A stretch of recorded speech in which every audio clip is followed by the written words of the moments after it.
भगवान विष्णु के चौथे अवतार नरसिंह अवतार की अद्भुत कथा।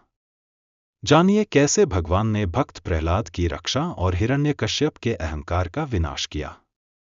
इस वीडियो में नरसिंह अवतार की पृष्ठभूमि, भक्त प्रहलाद की भक्ति, हिरण्यकश्यप का अंत और नरसिंह जयंती का महत्व विस्तार से समझाया गया है। यह कथा धर्म की विजय और ईश्वर की अपार कृपा का संदेश देती है। देखें और जानें भगवान नरसिंह के दिव्य चरित्र और उनकी पूजा से जुड़ी हर जानकारी। नरसिंह अवतार भगवान विष्णु के 10 प्रमुख अवतारों में चौथा अवतार है। यह अवतार अन्य सभी अवतारों से भिन्न और अद्वितीय है, क्योंकि इसमें भगवान विष्णु ने आधे नर और आधे सिंह के रूप में प्रकट होकर धर्म की रक्षा की और भक्त प्रहलाद को राक्षसों के अत्याचार से मुक्त किया। नरसिंह अवतार की कथा, संदेश और महत्व सनातन धर्म के विभिन्न ग्रंथों जैसे पुराणों और उपनिषदों में विस्तार से वर्णित है। यह अवतार त्रेता युग में लिया गया था। इसकी पृष्ठभूमि असुर हिरण्यकश्यप और उसके पुत्र प्रहलाद के बीच की कथा से जुड़ी है। हिरण्यकश्यप एक अत्यंत शक्तिशाली राक्षस था जिसने कठिन तपस्या करके ब्रह्मा जी से वरदान प्राप्त किया था। उसके वरदान के अनुसार उसे न कोई मानव मार सकता था, न पशु। उसे न दिन में मृत्यु हो सकती थी, न रात में, न आकाश में, न पृथ्वी पर, न अस्त्र से और न शस्त्र से उसे मारा जा सकता था। यह वरदान पाकर हिरण्यकश्यप अहंकारी हो गया और स्वयं को ईश्वर मानने लगा। उसने अपनी प्रजा को आदेश दिया कि सभी लोग उसकी पूजा करें और भगवान विष्णु का नाम लेना बंद कर दें। हिरण्यकश्यप का पुत्र प्रहलाद भगवान विष्णु का परम भक्त था। वह अपने पिता की आज्ञा के विपरीत भगवान विष्णु का स्मरण और आराधना करता था। हिरण्यकश्यप ने प्रहलाद को कई बार समझाने की कोशिश की, लेकिन प्रहलाद ने विष्णु भक्ति का मार्ग नहीं छोड़ा। हिरण्यकश्यप ने प्रहलाद को मारने के लिए कई उपाय किए, लेकिन हर बार भगवान विष्णु ने प्रहलाद की रक्षा की। पहला प्रयास, हिरण्यकश्यप ने प्रहलाद को ऊंचाई से नीचे गिरवाया, लेकिन प्रहलाद सुरक्षित बच गया।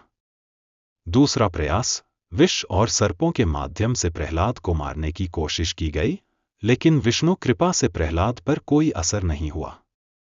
तीसरा प्रयास, हिरण्यकश्यप ने अपनी बहन होलिका को बुलाया, जिसे वरदान प्राप्त था कि आग में वह नहीं जलेगी।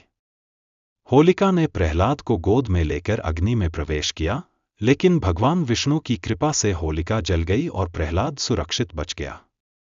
हिरण्यकश्यप ने प्रहलाद से पूछा, क्या तुम्हारा भगवान हर जगह है? प्रहलाद ने उत्तर दिया, हाँ, भगवान हर जगह है। इस पर हिरण्यकश्यप ने क्रोधित होकर पूछा, क्या वह इस खंभे में भी है? प्रहलाद ने दृढ़ता से कहा, हाँ। हिरण्यकश्यप ने गुस्से में खंभे पर प्रहार किया और तभी खंभे से भगवान नरसिंह प्रकट हुए। नरसिंह का रूप अद्वितीय था, आधा मानव और आधा सिंह।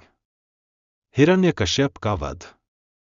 भगवान नरसिंह ने हिरण्यकश्यप को संध्या के समय न दिन न रात, अपने गोद में न आकाश न पृथ्वी रखकर अपने नाखूनों, न अस्त्र न शस्त्र से उसका वध किया। इस प्रकार ब्रह्मा जी द्वारा दिए गए वरदान का उल्लंघन किए बिना हिरण्यकश्यप का अंत हुआ। धर्म की रक्षा। नरसिंह अवतार धर्म की विजय और अधर्म के विनाश का प्रतीक है। भक्त की रक्षा। भगवान ने यह सिद्ध किया कि वे अपने भक्तों की रक्षा के लिए किसी भी सीमा तक जा सकते हैं। अहंकार का विनाश। हिरण्यकश्यप का अंत यह सिखाता है कि अहंकार और अधर्म का अंत निश्चित है। नरसिंह अवतार का संदेश। भगवान सर्वव्यापी हैं और हर समय भक्तों की रक्षा करते हैं। अहंकार, अधर्म और अत्याचार का अंत निश्चित है। ईश्वर की भक्ति और श्रद्धा में अद्वितीय शक्ति होती है। भगवान अपने भक्तों की परीक्षा ले सकते हैं, लेकिन अंततः वे उनकी रक्षा करते हैं। नरसिंह अवतार की पूजा और उत्सव। हर वर्ष वैशाख शुक्ल चतुर्दशी को नरसिंह जयंती के रूप में मनाया जाता है। इस दिन भगवान नरसिंह का प्रकटोत्सव मनाया जाता है। भक्त व्रत रखते हैं और विष्णु सहस्रनाम का पाठ करते हैं। भगवान नरसिंह की कृपा पाने के लिए निम्न मंत्र का जप किया जाता है। ओम क्षरो नरसिंहाय नमः।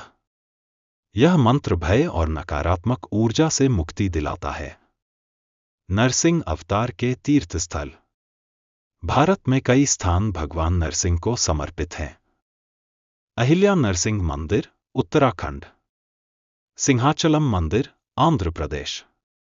अहोबिलम नरसिंह मंदिर, आंध्र प्रदेश। नरसिंह अवतार न केवल भगवान विष्णु की शक्ति का प्रदर्शन है, बल्कि यह भक्त और भगवान के बीच के संबंध को भी उजागर करता है। यह अवतार यह संदेश देता है कि जब भी धर्म पर संकट आएगा, भगवान स्वयं अवतरित होकर धर्म की रक्षा करेंगे।